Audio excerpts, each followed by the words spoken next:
Welcome to the Back Row Fantasy Show with your hosts, Jeremy Barker, Aaron Arms, and Chad Middle. All right, guys, welcome to another episode of the Back Row Fantasy Show. With me, Bark. To my left is Arms. What is up? Our favorite Ginger. And to our right is Knit. Finally back. Y'all left me behind last pod. We admitted it was not an easy go without you. Yeah, it's like you fill the airways with constant BS, and, it's kind of enjoyable. Yeah. Thanks, man. We didn't have any of those trademarks. Man, let me tell you something, man. Snap count. I'll throw a snap count at you anytime you want. Just give y'all time to get to the next guy. Whatever topic we're on. I like it. We missed you. We threw out some hot garbage that I edited for 15 to 20 minutes. Big, shout out to JD on Twitter who posted our show and actually enjoyed it. Thanks for enjoying what we considered our biggest steaming. Was it a mess? Oh, dumpster fire. Straight dumpster fire. It was awful. Thank you, edit tool. Yeah. Oh my God, it looked like the Tampa Bay running back situation. Yeah, we put a bunch of Peyton Barber on air. We talked about Cadillac Williams. I don't think we did. We didn't talk about Cadillac Williams. I don't think we did that. I got a big grin on my face, like I told you needed me. Well, if you go back and listen to episode 1, 2, and 3, we were just, cutting our teeth, and we thought we were doing great. Like, me and Arms are like, boom, we're famous. We were terrible. It was odd. It was bad. The 3-man show is just the way to go. It is. Man, the amount that you have to talk, being a two-person podcast, which me and you had no problem with the Twitter episode, but it was really easy to talk about trade polls. Me and Arms had to talk about 3 good running backs in the free agent class and then 17 absolute garbage pale kids. The name Kerwin Williams actually came up. Wow. Yeah. I did miss my We talked about opportunity. Damian Williams. I mean, Made for a rough go. Damian Williams was one of the better backs we talked about. I missed my opportunity to bash Isaiah Crowell, and I'm not have at it. No, I'm not going to do that. I feel like y'all. Then why bring y'all it up? did it, Joe. I just really wanted to. I was a little sad. Get him, Nick. Sad. Get I him. mean, Get him. How are these guys like an Isaiah Crowell? There we go. Never been close to 1,000 yards. Been around the 800 mark for a bad team. How are they going to sign somewhere and be relevant? How are they going to go to the Giants and be their lead back? How are they going to go to the Buccaneers and how are they going to win that job when these teams need fresh blood? Not someone who's just proven to be mediocrity at best. I don't even think he's mediocre. I don't either, but I also Slightly feel like Nit at the beginning of that rant was trying really hard to do his best Morgan Freeman. I thought he was going to preach. Isaiah Crowell was on the Browns, and I think he's going to sign. That man. He's going home. Crawled through 300 yards of raw sewage to freedom from the Browns. He ran for 800 yards with the worst offensive line in the NFL. Now you sound like somebody from The Water Boy. Okay, I don't do impressions. Don't tell Coach Kine. I do Arms as what, Mr. Hanky? Yeah, pretty much Mr. Hanky. That's all I got, guys. That's all right. Oh Lord, It's a good voice. I missed it. Chad Quiddle. No quiddle. Thanks. So, Chad, you wanted to mention a bronze American medalist real quick. I was informed right pre-show that I'm the only one who follows the Olympics. You anti-American, unpatriotic. Okay, it's the Winter Olympics. No one really watches it as intensely as the Summer Olympics, but a great story. In the women's alpine skiing downhill. That's exactly why I don't watch it. I love it. The alpine. What was that whole sentence again? The women's alpine. No, I already forgot. Is there a difference? I don't know the difference between the skiing events. I'll tell you a skiing event I did watch. Let's start there. Elizabeth Swaney showing what an average human being can do in the Olympics and having the most atrocious half-pipe run I've ever seen. I'm not joking. I've never skied in my life. Firmly confident I could put up the same score she did. She kept her ski on the half pipe, tricks and spins and whatnot. kept a ski on the half pipe the entire way down, did not get air. It looked like a child learning how to do it. It's just like, what just that? Ooh, hey, you like, yeah, watch it. And that was an Olympic? Yes. She was American who went for the Hungarian team, whatever you want to call it, and Hangry. made it. Hangry. And, I mean, more power to her. She skied in the Olympics, probably fulfilled a dream. Did you say she skeeted? Skied in the Olympics. Skeeted. But oh my God, like there has to be somebody in the country of Hungary that is better at skiing than this lady. It tells you where Team Hungary is on the. Not very hungry for a gold, I can tell you that much. I'm gonna give you my only, the only thing I remember about the Winter Olympics. It was in the 90s. I remember sitting down watching this. The Jamaican bobsled team. Yeah, it was an experienced group of Jamaicans that took on bobsledding, and they actually came out on top. I'm pretty sure I saw that. That was the Olympics, correct? Was that the movie Cool I thought Runnings? it was a movie. Cool Runnings. Oh, I thought the Olympics, like the motto was Cool Runnings for that year. Okay. What was the? I think it really did. What happen. about when Will Ferrell won gold on the ice skating? Is that That was definitely true. okay? That was based on a true story. Fantastic. Dude, I tell my daughter that for everything we watch. It could be trolls. It doesn't matter. I'm like, you know what, Adelie? It's crazy that this is based on a true story. She's 5. She's like, Dad, you always say that. It's never based on a true story. Kids and their gullibility. No, she calls me down on it every time. She's 5. Love it. It's hilarious, though. But We're gonna skate to one song and one song. good song. You got a little sound clip? No. All right. I want to, but it's probably illegal. All right, let me get back. Lindsey Vonn, hey, great story out of the women's alpine downhill ski. I think I got that right. Girl's been out of the sport due to injury, often hurt. Hurt by anything. She's hurt by Tiger Woods. Well, yeah, reputation. But multiple ACL injuries, multiple airlifts off the mountain. Comes back at age 33, not in her prime, way past prime for an Olympic athlete, and takes bronze. I mean, that's beautiful. Against women 10 years her younger. It's just a great story seeing Lindsey Vonn in her last Olympic event medal, and you could genuinely see how beautiful it was to her. She was genuinely happy to take home the bronze. She wanted to medal, and it was just great to see. And then you get some bashing on the internet, of course. Well, Olympics, Americans are supposed to take home gold. No. Well, you can't win everything. Come on. Not 33-year-old downhill skiers in their already. It's their last Olympics. We don't have a Michael Phelps in every event. No. That's what people have to realize. Yes, root for your team. And, by all means, that's the home team for us, so to speak. But for the love of God, we can't win everything. Not everyone can be Brian Boitano. No. Wasn't he Canadian? Maybe. I really don't know. I know he's on South Park. That's What would Brian Boitano do? What would Boitano do? I love it. Probably my favorite. That's good stuff. The only South Park movie. Great movie. Yeah. Great movie. Makes me want to sing Terrence and Phillip. But anyway, you want to go to speed skating next, or No. go to the sledding events? Talk about some skeleton. I think I'm good on all that. But what I will say is the people who do I think it's a skeleton, were face down. Yeah. Single man bobsledding. It's also known as attempted suicide. Yeah. I mean, 80 miles an hour? You're going 80 miles an hour with your neck back. You're legit, well, if I hit something, I'm dead, so it's not going to hurt that bad. Absolutely did. I want to let you guys know, too, before we get too far, you're going to want to stick around because this is going to be a great episode. It may not be, sports-centered when we get to this interview, but we're interviewing a guy that all three of us are very high on. His name is Dan Cummins. He is a great comedian.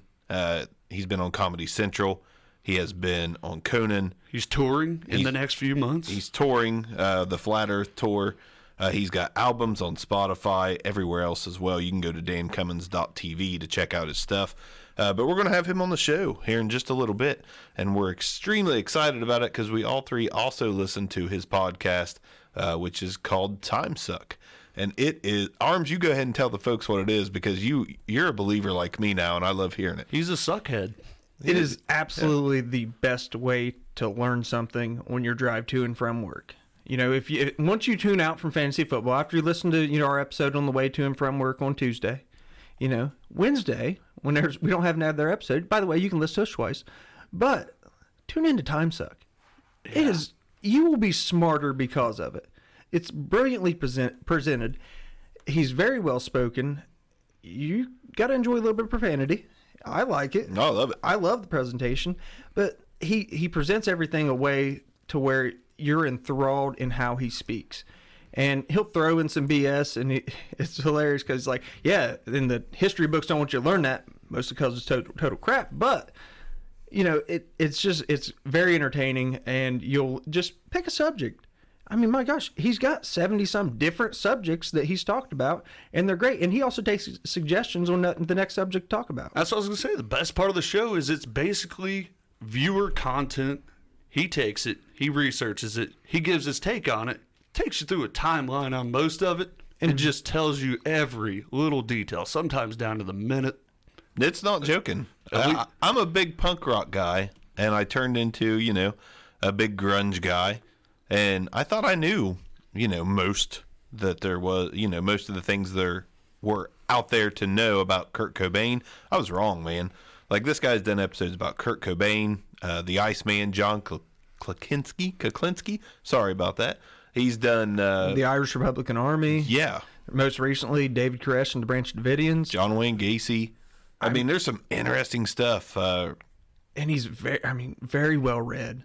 And he puts in the research. He's not just going to, go off of what he thinks he knows. He's looking it up, looking up the details, looking up old interviews with people, and giving you facts. Yeah, referencing multiple sites. He's not just reading you a Wikipedia page or anything like that. With a twist of humor that only this guy could make that fun. It's fantastic. Yeah, listen to it on your way to work. Your day's going to go better. People are going to treat you better.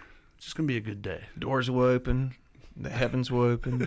Birds will sing outside your window. If you don't have a window office, you're going to get moved to a window office. And you don't know now, but you'll see the great pearly white eyes of Bojangles. You'll feel the suck with Nimrod. I mean, it's nothing. It's like nothing you've ever experienced before. It's enlightening, and you'll learn who Pootie and Juju are. That's right. And it's just hilarious. You got to listen to it, and don't tune in for 2 minutes and then turn it off. Give it a half hour, and you will not be able to turn it off. If you tune in for 2 minutes, you're going to listen to the whole hour and a half, 2 hours, whatever it might be. You'll get sucked into time. Yeah, by Timesuck. You might call off work that day. No doubt. Binge listen. All right, so we're probably going to get the call from Dan mid-show, but we're going to go ahead and dip into some free agent wide receivers right now. Thank God Nitt's here. I'm so excited about it. So we're going to dip right into that, go through them, where we think they're going to go, what we think their fantasy impact is going to be. So without further ado, here's the free agent wide receiver preview. It's a free agent wide receiver preview. Just kidding. I need to quit singing on the show. Josh Gordon became an exclusive rights free agent today for the Browns. Nitt, explain to our listeners what that means. Well, it's big news for the Browns because an exclusive rights free agent can only exclusively play for the Browns. And they get the option. They could pay him basically the second-year player minimum, or he can sit on the bench and he can't sign with another team this year. So that was a big appeal for the Browns. He was actually eligible for free agency. He didn't meet the contingencies to become an unrestricted free agent. So basically, they get the rights to him. Now, I think if I was them, I might pay him a little bit more than the minimum because he seems like he's going to be the man to lead that receiving core into the future for the Browns. So to me, they might want to offer him at least maybe, Terrell Pryor money from last year. Get him to the next market. Just show a little, they've already shown a little faith in him by allowing him to come back to the team and get his second, maybe third chance, whatever it might be on. But go ahead and give him a little bit of money. That way, when it does come time to sign a contract with him, he's not going to look at the Browns and be like, "No, you paid me the league minimum. I was your star receiver." That's what I do for Josh Gordon. Give him a little bit of money. They have the most money to spend this offseason. Why not throw a little bit at Josh Gordon on a 1-year prove-it deal? Get him to next year where they could do a 3-4 year deal for him. I would even consider looking at an extension. He's not looked bad. anytime he's seen the field, he's looked very good. So why the heck not try to lock him up? He still has, character question marks. So, hey, this is the cheapest you're going to get him. Yeah. Keep most of it incentive-based, performance-based, and see if you can lock him up for 2 or 3 more years anyway. You finally got him back. Don't lose him now. I mean, in a nutshell, don't lose him. He could be a top flight receiver in the league again. Don't Browns this. Don't Browns it. Yeah. Don't pull Browns on this one. Jarvis Landry, who was my top free agent wide receiver on the board, not just because I'm a Dolphins fan. I feel like he's one of the best receivers in the NFL, regardless of whether you're in a PPR league or touchdown dependent. I'm talking fantasy and real life. Jarvis Landry to me was the number 1 receiver on the board. He's been franchise tagged. A lot of people were saying a sign and trade looks to be on the horizon. I'd have to agree with that. I don't think Landry wants to play with Miami anymore, as sad as that is to me. So, yeah, I look for Landry to be traded sometime before the draft. So I think this takes him off the market in a sense, because he's definitely not going to get free agent offers. But I mean, he's just finishing up his rookie deal, right? yeah, he's making $900,000, and if they franchise tag him, he's going to be a multi-millionaire. He's basically, I mean, chalk it up. He's 100 receptions. He's 1,000 yards. Yeah. He's barely below that or slightly above that. That's what he is. That is a good receiver in the NFL. I mean, what more can you really ask for? Not every day do you get an Antonio Brown. Not every day you get a Julio Jones. Nook's not out there for everybody. So this is the best free agent out there. No one else is available, guys. Sign him. Pay the man. Give him the money he deserves. And move on. In my opinion, I think he stays in Miami. I hope he does, but I don't believe that happens. But is it possible that he puts up even bigger numbers somewhere else? See, because Jay Cutler's not good. Tannehill's average. Matt Moore's average. Well, that's why his yardage suffers. Yeah, he gets the reception. He goes for over 100 receptions this year and doesn't break the 1,000-yard barrier. 9 touchdowns is great out of a wide receiver position, but his yardage suffers because he doesn't have a great quarterback that can force it downfield. So, yeah, absolutely. If he goes to the right situation, man, he could be money for 1,200 yards. Easy. Keep the touchdowns where they're at. Keep the receptions where they're at. I agree. He's a top 5 receiver. If a team uses him a little differently and gives him some more outside looks, I think Landry could explode. He's at the backside of elite status for me. If he goes to a better situation, I got him top 5 all day, right in the elite status with Julio, with Nuke, with AB and all the guys. Here's another guy at the top of the free agent list. Me and Nid have touched on him quite a bit, not inappropriately, but touched on him quite a bit. Sammy Watkins. We've seen dynasty poll after dynasty poll about what his value is. He's a free agent. I expect him to re-sign with the Rams. I think he likes it there. They gave up a lot to get him, like Niddle mentioned on a couple episodes ago, how much they paid to get Sammy Watkins over to L.A. So I don't see him going anywhere. So to me, that's another wide receiver you can just about mark off the books as far as bidding wars. Yeah, and we've already said it. He's a better NFL football player than he is fantasy asset at this point in his career. He's still young. I mean, he still has the 1,000-yard reception or 1,000-yard receiving on his resume. So he's another guy. I can ask you the same question. If he goes to a different situation, could he be back at the back end of wide receiver ones? I don't think so. I think that he is a mid-tier wide receiver too. He's a deep ball guy more than anything. Like we've discussed before, this season had flukish amount of touchdowns for 39 receptions, had 8 touchdowns. I just don't believe in this guy being successful anywhere in the NFL for, elite fantasy purposes. By all means, if you can get him fairly cheap, don't give up a first rounder for him though.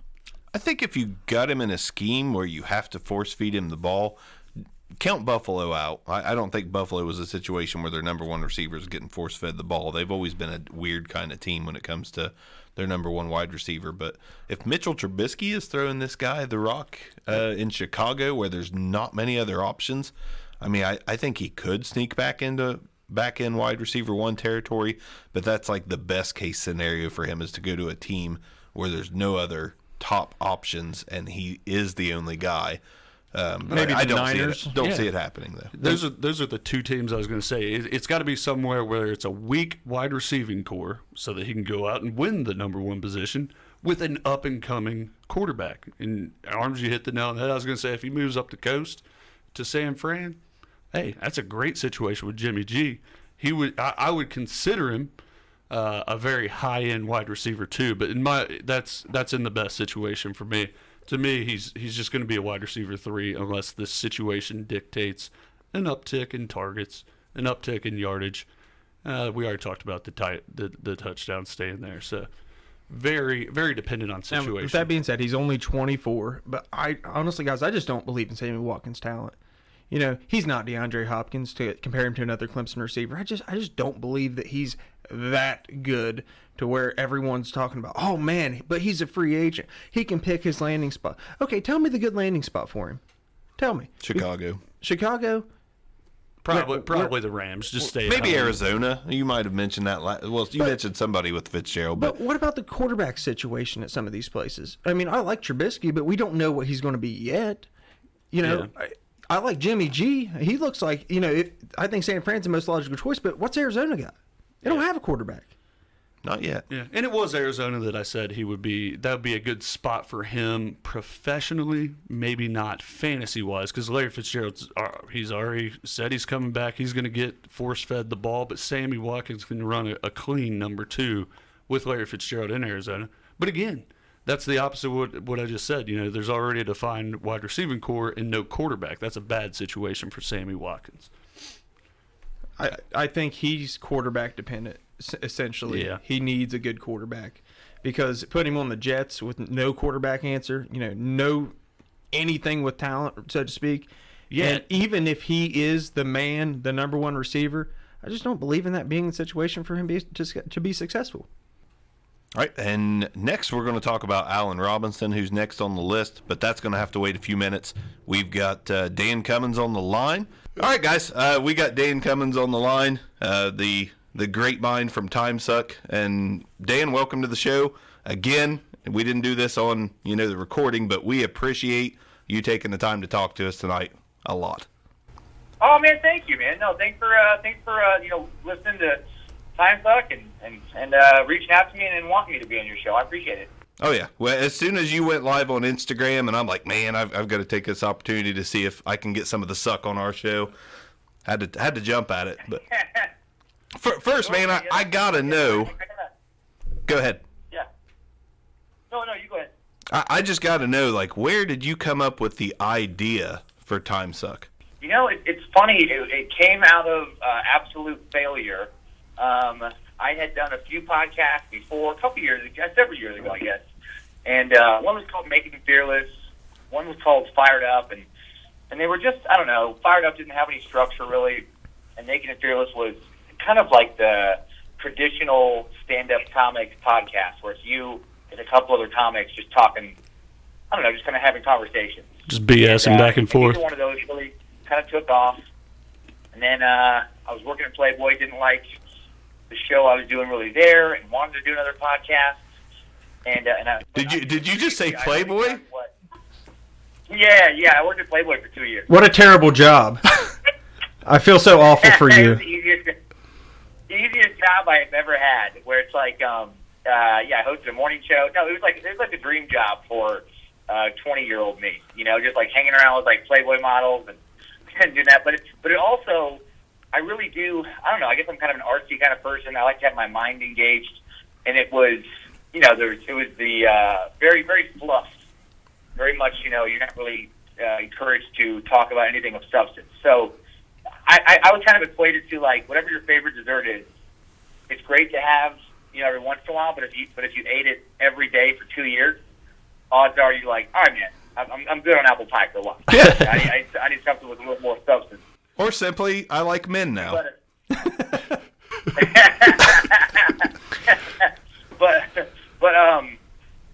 So I wanted to come up with something that I was like passionate about, and I was trying to think of something that I could do for a long time. Because there's all this pressure in the industry to like have a podcast, be on Instagram, do YouTube videos, do something, and I could never really get into it because I could never think of something I really wanted to do. And so with Timesuck, I just thought, well, what am I doing already that I like?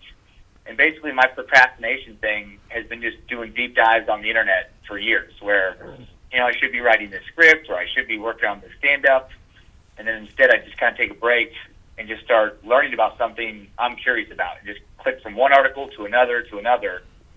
And then that was the idea. I was like, well, why don't I just try and do that? And nobody wanted it. Like, I could not get a meeting with a single podcast network. Man. Finally got one, and they were so not interested, they forgot I even had an appointment. So when I showed up, they were literally like, why are you here? And so that didn't go well. And then some other podcast networks, CBS, they have their own podcast network now. They thought they wanted to do it until they heard the first episode, and then they dropped me. They're just like, I don't know how we mark. They're like, I don't know how we mark this. It's like, it's just you. You're not interviewing anybody. It's just like you talking about these weird things, and they just didn't get it. Did you try PBS? That kind of fired me up, and I'm like, huh? Did you try PBS? I did not try them. Maybe. I'm glad I didn't try anybody else. After CBS let me go, I was like, you know what? I'm just gonna do this myself because no one's gonna get it. I know it's entertaining. I know there's something here. Because I just kept thinking about, even at Playboy, we're around like these models. I was like, what are we talking about at our cubicles? And we were just talking about weird shit that we found online, or like some weird, interesting story. And I just realized that I've been doing that my whole life. Like the best conversations I've ever had have just been around some, I don't know, crazy historical person or some like interesting concepts, as opposed to just kind of normal kind of fluff conversation. And so I just went for it. And just luckily people responded. But I was surprised that people were into it. It took me a long time to realize that this was gonna last. You know what, Dan, honestly, and I'm not trying to, attach ourselves to you, but that's kind of how the Back Row Show came about. We used to sit around with beer in front of us and BS about football. Now we do it with a mic in front of us. Right. It's easy. And that's what you got to do. You got to go with what you're already doing. Go with what you already are passionate about. Because if you don't, it's not going to work. Because you're not going to be into it. You're just going to burn out. Not to mention, when you're in your late 30s and have a family, this is really the only hobby we can make an excuse for by convincing our wives we're going to make money at this someday. So that is awesome. No, man, Timesuck is my excuse just to kind of have my own, kind of me time as well. The studio looks great, by the way. I've kind of been following on Twitter, like each little step of the way you've put time into your studio, and it's looking good. Oh, thanks, man. We just got the vinyl's kind of social media wall up there. I saw that. The artwork is beautiful. Got a little Nimrod on there. Yeah, they've been doing an amazing job. And then I just got some new tech stuff coming, and just hanging up some random artwork. Somebody brought by a literal sword.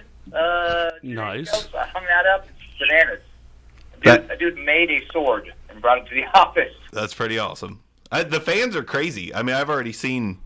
Yeah, I mean, they're into it. I mean, we're into it. I mean, we talk about it amongst ourselves while we're jotting down notes before the show. Like, I'm trying to get Arms over here to listen to the Kurt Cobain episode, and he's trying to get me to listen. What were you trying to get me to listen to? The IRA episode. The IRA episode, because he's, a redheaded prick. And yeah. Yeah, but why do you hate gingers, though? That's a real question. Oh, you know what's funny is I actually ginger women I've always been super into. Me too. Redheads were always my thing. I didn't want to say that totally because my wife is not a redhead. but I've always loved redheads. But I love just for some reason I had a redheaded friend, like a best friend for a while in high school. Been there. And that became like a running joke of just like the redheaded stepchild, gingers, all these. It's funny to me that it's like all these weird derogatory terms for somebody who just happens to have red hair. I am a redheaded stepchild. Literally a redheaded stepchild. Were you beaten like a redheaded stepchild? I think that's the whole phrase. He looks like he has been. That's a common misunderstanding. I did have a little bit of an attitude, but not that bad. Not that bad. I love just on some of the things, kind of like in some of the episodes too, I love to just pick a random group that and just mock them relentlessly. Like my wife is Polish.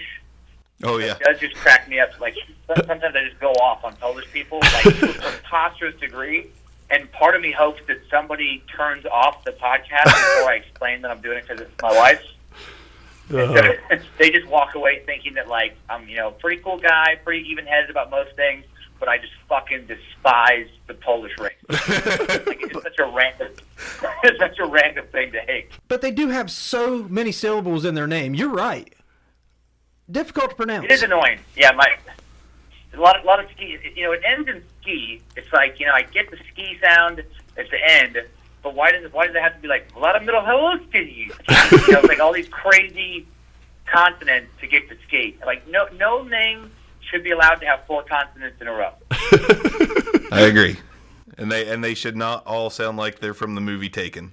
We've seen it too many times. Exactly.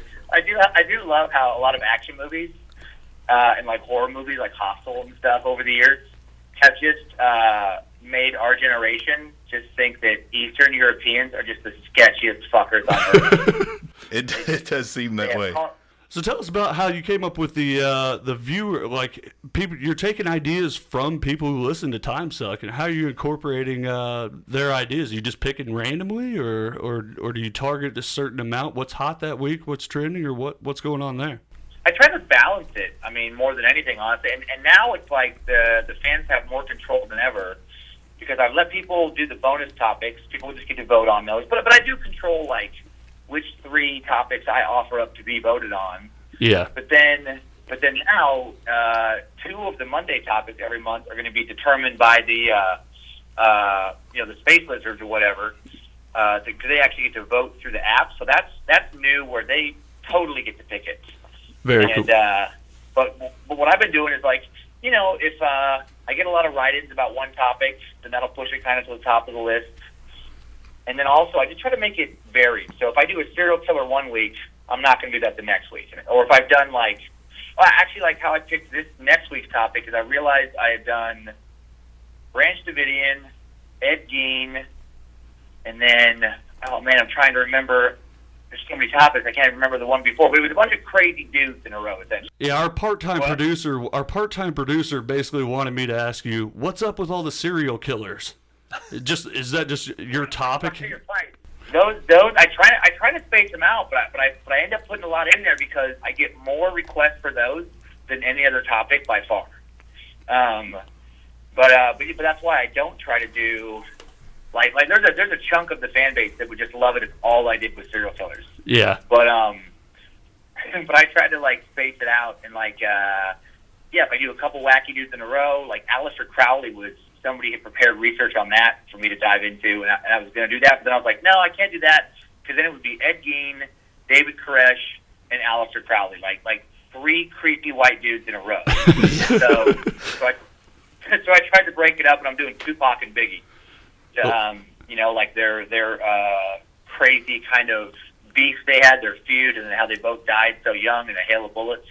Yeah, I like kind of break it up that way. I can't wait to hear that one. Yeah, I like mixing in the little bit of music history just as a little breakup. I like it. But I do have a request, Dan. I don't know if this is going to catch you off guard or not. But speaking of crazy dudes, how do you feel about doing a future episode on Johnny Gunn? Yeah, I wish more people knew about Johnny Gunn. Man, I made those videos in a garage like 12, 13 years ago or something, or 10 years ago or something. And, man, my manager, she still, to this day, always says, make it happen and keep making it happen. I love it. Being from Southern Ohio, Johnny Gunn resonates with us. We actually know that guy. Yeah, we know a lot of that guy. But, serious question. So I've... Oh, man, I gotta do more of those videos. That character was too much fun to do. I love him. So, Dan, I've lifted weights for 20 years, and I got to know, what's Johnny Gunn bench? What's he bench press? I feel like Johnny Gunn is the guy who, if you had to watch him bench, would bench about 160 to 180 with horrible form. Okay. But he would, like crazy arching back.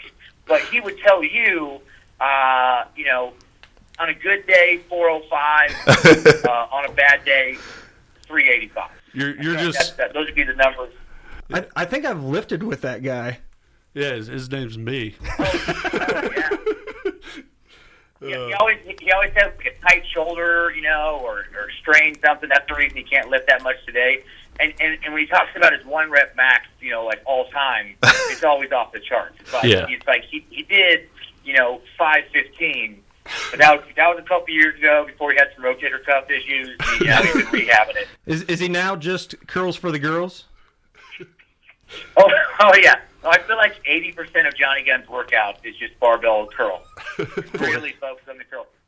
It's for the redheads. He doesn't really have a legs day. I think legs was part of his initial workout, but it's like he's a dude. I used to work at a gym many years ago, and Johnny Gunn was partially based on this guy who would come in, he would just come in the gym in jeans, and he had like very skinny legs and jeans, and then and a tank top, and he would literally just do so many curls. and he could do pretty heavy curls, but that was like 80% of his workout was biceps, and he just had huge biceps.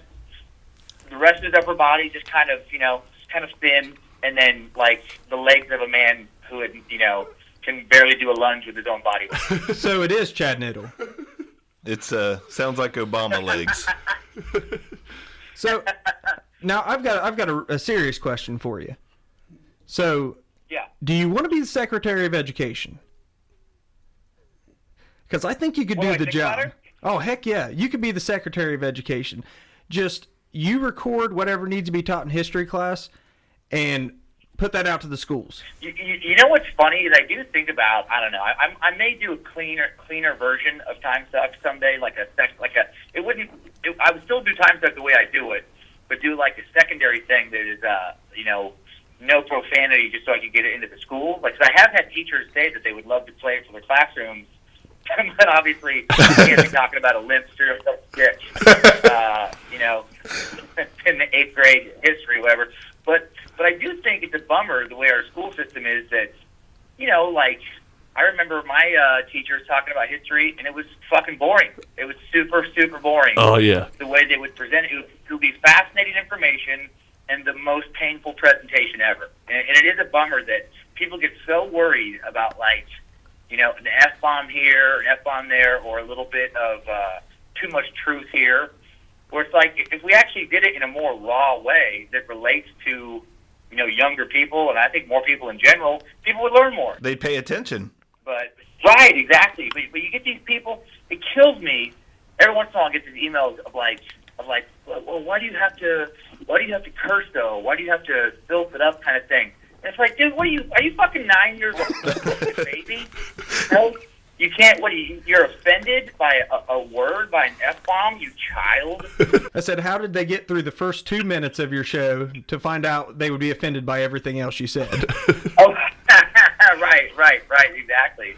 I'm just amazed by these people who, there's like famine going on, there's war, but what they're concerned about is talking about a limp dick, or talking about the word fuck. It's like, really? Like that's what you're gonna choose to be upset about in life? It's like, what is the big deal? I'll never truly understand why so many people allow themselves to be so easily outraged. Now, I can honestly... It's worse than ever as well. I can honestly say, Dan, I feel like your presentation of how you do this, how you do Timesuck, it's enthralling. Yeah. Like, we can't turn it off. And if that was put out into schools, I mean, the kids, honestly, and I'm not trying to blow your head up here, but kids would be smarter with this presentation. Because every time I tune into one, it's like, oh, I wanted to learn about the IRA a little bit. Heck yeah. And I'm smarter because I listened to it.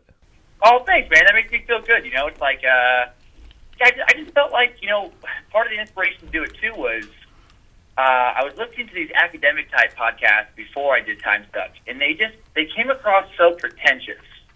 And they came across where it's like, using nothing but big Scrabble words and a very kind of NPR monotone presentation where I'm like, I get that that's great for a certain segment of the population, but I feel like there's a much bigger portion of the population that's being done a disservice that way, where it's like, why can't we talk in a real kind of blue-collar-ish, everyday, everyman kind of way about these same things? Why does it always have to be like this college professor type presentation? It's like, no, man, it's just, all history is fucking life.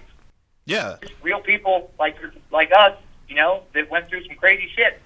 You know, it's like especially you go back to the medieval times. It's like what I'm supposed to talk about Vlad the Impaler sticking a stick up someone's ass, supposed to drop an F-bomb.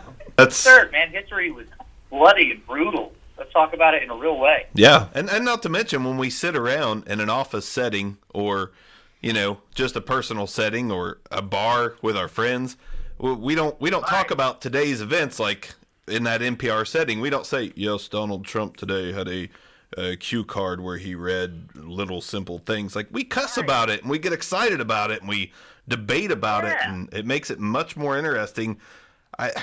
There's just no room for monotone boringness, in my opinion, when it comes to any aspect of life, whether it be learning or, you know, just communicating. Like, make it interesting. Exactly, and I will say, like, regarding like what you guys do with the podcast as well, it's like passion is contagious. Yeah. Like, you know, it really truly is. You know, if you guys are passionate about, you know, fantasy football and the specific type of fantasy football that you guys, you know, like work in, other people will just, they'll catch that. And you know, and even people who have like a casual interest in it will suddenly have a strong interest because of the passion. Yeah. You know, and I feel like that's why I think Times Like resonates. But it's you know, if I was talking about the same things, even in the same way, but I seemed like I was kind of checked out, then it wouldn't work. Yeah. Passion and enthusiasm go a long way. Yeah. Interest creates interest, you know? It's like if you're interested, other people can be interested. When you do some of the reenactments, I guess, of some of, like, you know, Teddy motherfucking Roosevelt, when you make the voices of some of the people, you know, in that time, like, dude, they're so good. The voices are so good. It just adds so much flavor to it. I need some grits. Oh, thanks, man. My Irish accent, that one is the one I wish I could take back. That was the one I tried to do a serious Irish accent. That was great. It came out like South African. That was gold. I mean, I've got some Irish blood in me, hence being a ginger. I mean, you nailed it. Now, the one thing I got to know, though, are you going to start a movement to get the unicorns out of the sex trade? Are there what? Are you going to start a movement to get the unicorns out of the sex trade from the IRA episode? Oh, yeah, right. You know, I feel like there's, you know what? I don't know what kind of ethics I'm supposed to have over a mythical creature. So I personally am fine allowing the unicorns to dwell in the underground sex trade. And if I can get my hands on some sweet leprechaun meat, you know, I'm gonna enjoy it. Oh yeah. How fun would it be to eat a magical creature? Absolutely. I'm not going to lie. I mean, it may be slightly cannibalistic, but I would totally eat some leprechaun ribs. You sold it. Just the story. Yeah, what a great tale to tell, you know? Like, what's the best steak you ever had? You know, leprechaun ribeye. Well, speaking of interest, man, this flat Earth tour got me interested. You want to talk a little bit about that? Yeah, you know, it's become a big chunk of my new stand-up. Is just talking about flat Earth, but really kind of taken from Timesuck. Just talking about the interesting time we live in, where there is the most knowledge available that there has ever been in human history, and the most easily accessible knowledge. But now we're choosing to believe in ignorant stuff like flat Earth, like where, to me, the flat Earth just represents just the most stubborn form of ignorance. Where, you know, we live in a time when you can watch a 2-minute YouTube tutorial made by an accredited scientist with credentials you can easily fact check online that come from legitimate sources. You know, who explains in 2 minutes or less, in the simplest possible terms, why the Earth has to be round for life as we know it to function. Yeah. And yet there is a giant portion of society that's just like, no, I don't like it. I got my own sources. I watched a flat Earth video made by a guy with a ponytail and a power crystal. He seems legit as shit. That's where we need those. You know, it's just like, that's where we need those IQ tests for to be able to reproduce, right? oh, exactly. No, for real. Where it's like we're entering a new kind of era of ignorance. Where like historically, people were ignorant because they had no other choice. Right. Like if you were a medieval peasant in 12th century Europe, you know, you're not born into nobility, you're not wealthy, you're going to be born dumb, and you're going to stay dumb because no one's teaching your peasant ass shit. Yeah. There's no, Rudy type stories of like, but Father, I don't want to toil in the fields. I want to learn to read. It's like, yeah, well, I want indoor plumbing, but there I squat every morning, shitting in the vegetable garden. Now get back to work. There was no like rising above. But now we're in this weird place where there's endless opportunities to improve yourself and to learn. And you don't have to go to school. It's like you don't have to learn to read. No. You can just watch videos. And here we have by educated people. We have a guy who went to Duke University, makes millions of dollars a year, thinks the Earth's flat, in Kyrie Irving. Right. Well, and that's a sad commentary on, like he went to Duke University with an asterisk. It's like he technically was part of their college, but yeah, I guarantee he didn't have to pay attention in class. Well, somebody was, quote unquote, helping him with his studies. Yeah. I may offend my two cohorts next to me, but on the topic of, the ignorance and, whether you agree or not, I have to throw it out there. I mean, we are living in a world where we have the white President Camacho from Idiocracy. Yeah, exactly. No, it is, it is crazy. And I'm one of these people, I don't actually think Trump is dumb. I think he's very clever. I think he knows that playing dumb in certain ways works for his base. But that makes me just kind of angry and sad. And again, I say this like not to be politically neutral. It's true. I didn't like the other choice in our election either. Nor did I. Like I was like a big rah Hillary. But to me, I felt like she was just kind of very much part of the establishment, and things weren't going to be worse with her, but they weren't really going to get better either. So I get why people voted for Trump, but I feel like, man, he is disgracing the office in a way that we haven't seen before, with just like the kind of schoolyard bully way he treats other foreign leaders and other members of Congress. I've never seen a president like talk so much shit about the other people on Capitol Hill. Like, it's pretty insane. Like, he is just like, yeah, the rich kid that like showed up in the White House, and he's like, if you don't want to play the way I want to play, then why don't you go fuck yourself? It's fascinating to watch in a way. Like, it would be funny if it was another country. Yeah, it's a bummer that it's us. It is unfortunate. Maybe since the Rock and other celebrities have talked about it, maybe we can just throw out on the show Dan Cummins 2020. Yeah, here we go. Are you interested? I mean, I'll vote for you. You know what? You know what I think we're learning with him? Somebody mentioned like, oh, well, what if Oprah were to run? And I'm like, no more celebrity. How about we like? It's crazy where it's like, with business you wouldn't do that. You wouldn't like if you had like a machinist kind of, or I'm trying to think of like I don't know, some ceramics factory, just some random ceramic factory. You wouldn't take a guy who had 20 years of experience in a taco stand. you would like, no, man. He's been working on tacos for 20 years. Let's put him in charge of, making all the ceramics here. Whatever. Hey, man, he's had a job. Whatever. It doesn't matter. It's like, no. You need experience, or in that field. But when it comes to running the most powerful nation in the world, we're like, I don't know. He had a this person has a reality show. Let's give them a chance. Like with Oprah, it's like, oh no, she has her own network. Let's put her in charge of weapons. Like, what are you fucking talking about? Like, find a better politician. Like, I am a believer in like find somebody with the right resume in that field and let them run things. So that's what they've been dedicating their life to. Yeah. Don't put Kanye or some Kardashian in charge. That's when we know we've hit the end. If a Kardashian becomes president, I feel like that's time to get my visa ready. I would move to Canada, but I have a feeling we would be taken over by Canada shortly after. Yeah. Right. What if that would be the ultimate craziness? Is if what if Kim Kardashian became president and then somehow also conquered the world? Was the greatest ruler ever? Like, okay, didn't see that coming. Yeah. Kim the Impaler. Actually, all this does go back to the education stuff, though, where it is funny where, just like people want to believe in flat Earth because they watch a YouTube video, and they just, in their brain, they're like, well, I saw you say there's this science, but there's this other video that says this other thing, and they're both videos. videos so that, they both seem legit. Like, people don't understand quality in a certain way anymore. They're like, well, yeah, there's a science video over here, but this guy with the ponytail and the quartz crystal, he also made a video, so his opinion matters. And that's what they do with like reality stars. They're like, well, that's a person saying things that I like, so why not put them in charge? Yeah, I think it makes our country's motto is now, I saw it on Facebook. Right. Yep. Yeah, that's the weird. I talk about that in my in the Flat Earth tour right now. I reference that, where it's like, people get their news from Facebook.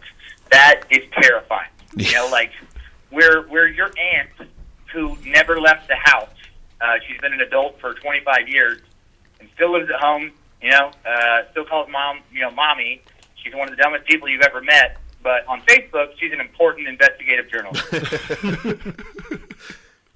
I hope we get to see that. I hope we see that you're going to be in Cleveland on March 22nd through the 24th, I believe. Oh, yeah, man. Which is really exciting because that's kind of not completely our area, but if we're going to make a show, that's going to be where it's at. So we're excited to try to make that one. I hope you do, man. Hilarities is one of the best clubs in the country.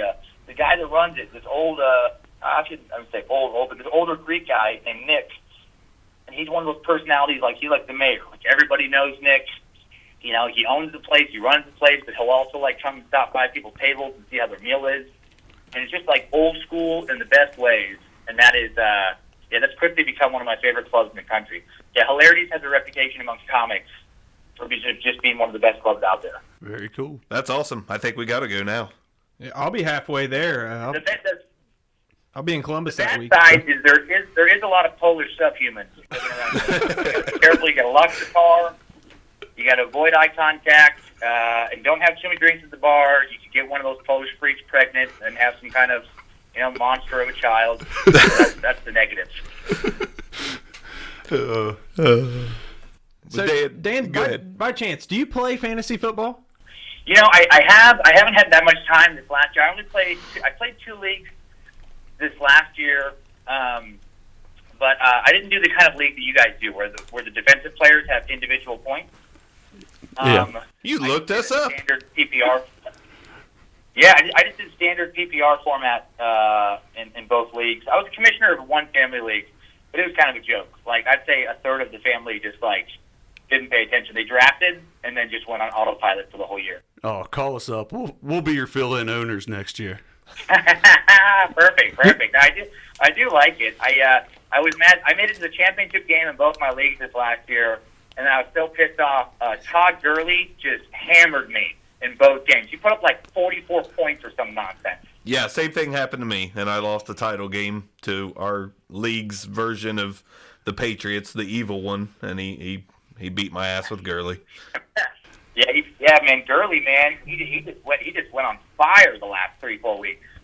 It was perfect timing for fantasy playoffs, that's for sure. Yep, but I mean, it is fun though, and that's pretty cool what you guys do. Like, explain to me really quick, and then I do have to hop off here. But how does the defensive points work in your guys' league? I mean, basically, it is points per tackle. So, I mean, do you have a favorite football team, Dan? Not really. My son loves the Bengals randomly. Wow. Yeah. So I kind of follow them a little bit through him. He's okay. He picked the Bengals on his own 5 years ago, and he stuck with them. So I kind of followed them a little bit. Okay. So if Vontez Burfict of the Bengals, made 5 tackles in a game, he gets 1.5 per tackle. I mean, it's the same as offensive players. They're just scored on their tackles, pass deflections, sacks, interceptions. Basically, that's the gist of it. It makes being in a league and drafting a team, you have to be almost time-suckian in your knowledge. You have to dig deep into the books and look for, defensive players and sleepers, and you just have to have more knowledge of the game. Right. So, gotta get the suck in on it. Yeah. No, that's awesome. Because you can pick defensive players from various teams, right? Absolutely. That's part of the thing too. You're not stuck with the Bengals team. You can have a middle linebacker from this team and a cornerback from that team, right? Absolutely. Wow, that is cool, man. For for people who are more knowledgeable in football, I mean, that adds a lot of variables. Yeah, it does, and it just makes it more fun. Who was the main defensive point getter this past season? Oh God. C.J. Mosley. Yeah, see, there it was really close between 3 or 4 different linebackers, but like C.J. Mosley, Bobby Wagner of the Seahawks. Blake Martinez. Yeah, linebackers are the bread and butter, just like running backs, are for offense. Then you got to get your sack getters, your Joey Bosa's. Like with the RB. Do you have 2 linebackers, kind of like an RB1, RB2? We do. Linebackers? In our leagues, we do 3, kind of like the wide receiver position in most leagues. Like it's 3 linebackers, 2 defensive linemen, and 2 or 3 defensive backs. So. Oh, cool, man. Well, that's fun, man. That's awesome, and that's cool that you guys have good chemistry and are passionate about it. And we're 3 guys that have known each other for a long time, and so the friendship factor comes into play and makes it a lot more fun. And we actually wanted to set out and make a podcast about fantasy football that was not boring and mundane, which a lot of them are very monotone and straight to the point and facts. And we're like, you know what? We're going to take the Dan Cummins route, and we're going to go on the air and talk about some other shit besides just fantasy football. I love that. No, I hope you guys are. It looks like you guys are doing well, right? You're getting some ratings, and yeah, it's getting better. We're only a couple months in, and we've got a great guy like Dan Cummins on the phone, so it's working out well so far. Well, I'm flattered, man. I appreciate that, and yeah, man. Hit me up again down the road if you guys have any questions. I'll do my best to get back with any knowledge I have about equipment or just whatever. Okay, and we appreciate it. We might do a listeners league, Dan. Do you want to be in it? You can co-own with one of us. I have to put down a maybe. I want to say yes, but I've been bad lately. But I'll say yes in situations like that, and then it'll come up, and I'll realize that I literally have no time. So I don't want to be the family member that I couldn't stand in my league.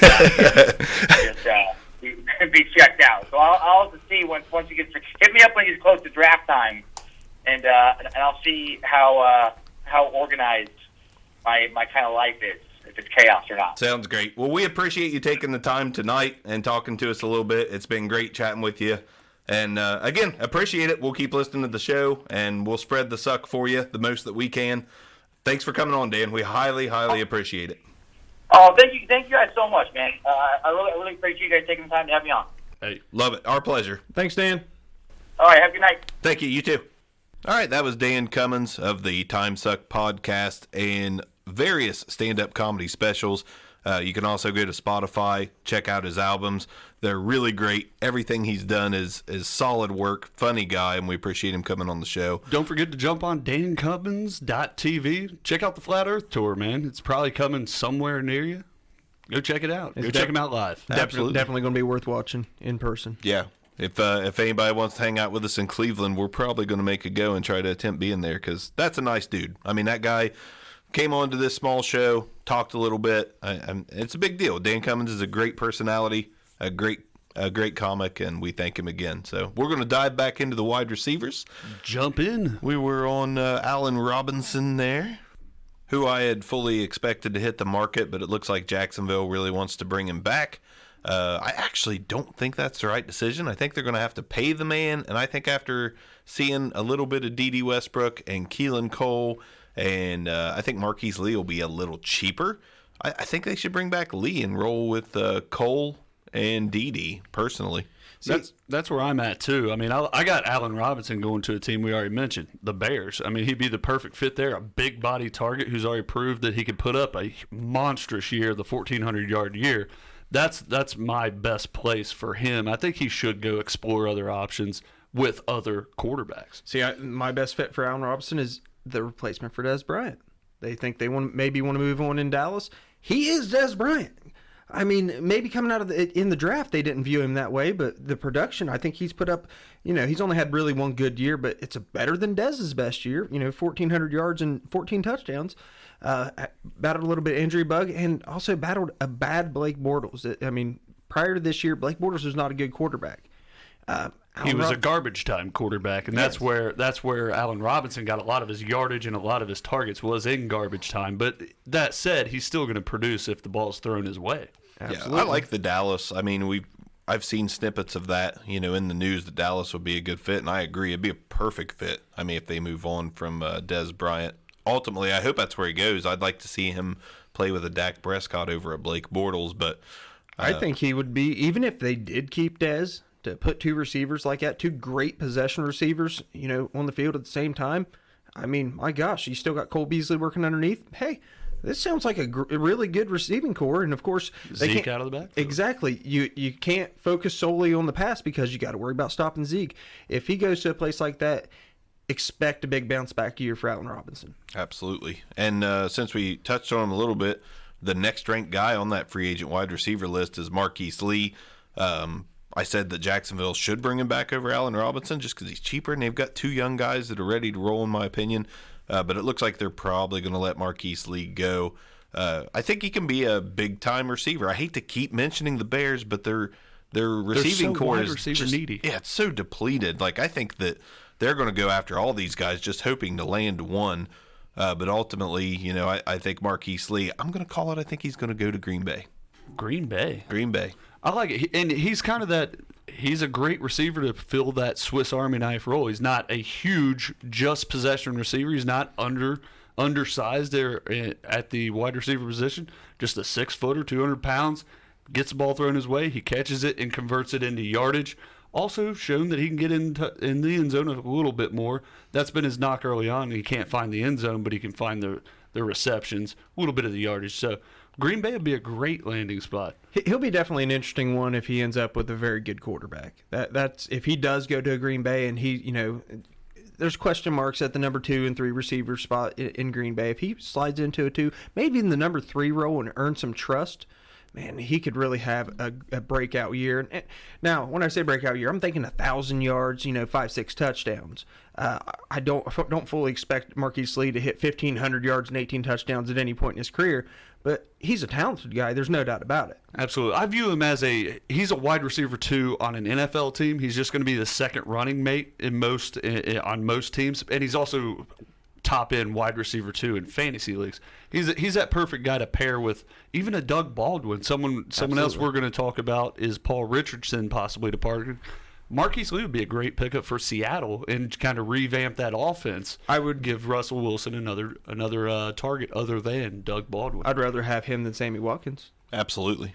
In real life and in fantasy, I'd rather have him than Sammy Watkins. I think I have to agree. Yeah, I stand by this. He's a Swiss Army knife. He can run the inside route. He can stretch the field vertically, and when he gets the ball in his hands, he can convert it into yards after catch. Man, our receivers are just going hand in hand. The last one we're going to talk about this evening is Paul Richardson. We're making these connections. Marquise Lee would fit well in Seattle. Paul Richardson had somewhat of a breakout year last year in Seattle. Not a true breakout. Didn't set the world on fire, but he showed he belongs in the league. Showed he could be a solid number 2 somewhere. And I'm gonna say, for fantasy purposes, I like the landing spot. In my opinion, Jarvis Landry probably leaving Miami. I think Paul Richardson is a good fit in Miami. My favorite landing spot for him. I feel like he is just the second coming of Victor Cruz. I feel like he would do a really good job as being that, I know they got Sterling Shepard up there in New York, but to be that guy, the slot guy for Eli Manning. That would be my ideal landing spot for him. See him have an uptick in targets, maybe hit 75, 80 targets, break 1,000 yards. Yeah, ultimately with Paul Richardson, I'm looking at his 2017 year, and it's severely inflated by one game against the Texans where he goes six receptions, 100 yards, gets in the end zone twice. You take that out, he's very mediocre. I don't see a team investing in him quite as great as the receivers we've already mentioned. I see him as just a wide receiver 3 on NFL teams. Okay. I mean, I'm not going to... Yeah, I don't completely disagree with it. I think he showed enough that a team's going to give him a chance to be their number 2/deep threat. But I wouldn't be surprised if that's right. I mean, because, again, there has been no true breakout. So I wouldn't be surprised if he goes to a team and does the exact same thing he did with Seattle. But I hope for him and for all fantasy purposes, he goes somewhere and builds on the year that he just had in Seattle. And, despite what we know Russell Wilson. I wanted to say Westbrook like you did last year. Russ Westbrook. Despite what we know Russell Wilson is, he really kind of locks onto a guy, and that guy's typically Doug Baldwin. That's true. He's built a little bit more rapport with Jimmy Graham this past season, but, for the most part, he doesn't spread the ball a ton, you know, I maybe the problem is he spreads it too much. I guess what I'm saying. He gives 8 receivers a few receptions rather than 2 receivers 10 receptions apiece. Yeah, if he can get into a Nelson Aguilar role on the team, a little drag route underneath guy, I think that's more of Paul Richardson's game. He's never gonna 44,700 last year, 6 touchdowns, again inflated by 1 game. I think those are kind of his max numbers. Not bad numbers. That's a bye week candidate. It's a wide receiver 3 in really deep 16-team leagues if you're hurting at the wide receiver spot. And he wasn't terribly inconsistent either. So Paul Richardson, very situational. Watch where he goes. He could have an uptick. And one thing I will say about this year's wide receiver draft or wide receiver free agency class is a lot of young guys. A lot of young, talented guys. Surprising. I mean, the exact opposite of what you're looking at versus the running back class. I mean, a lot of these guys are 24, 25, 26 years old, you know, up and down. I mean, most out of this group, there's maybe one guy over 30 that's remotely relevant. That's a lot of value for a lot of teams out there. And some of these guys, depending on situation, if they go to a wide receiver needy team and step into a number 2 role, could have a great year. Now, once again, not thinking 1,500 yards, 12 touchdowns. Approaching 1,000. Approaching 1,000, 5 or 6 touchdowns. I like it. So that's going to wrap it up for the free agent wide receiver preview for tonight. We planned on getting in a little more, but when you got the chance to talk to a Dan Cummins from Timesuck Podcast, you take that opportunity. Great guy. Check out Timesuck. You will feel smarter from listening to it. You will be entertained. And, man, if you're having a bad day, it just cheers you the heck up.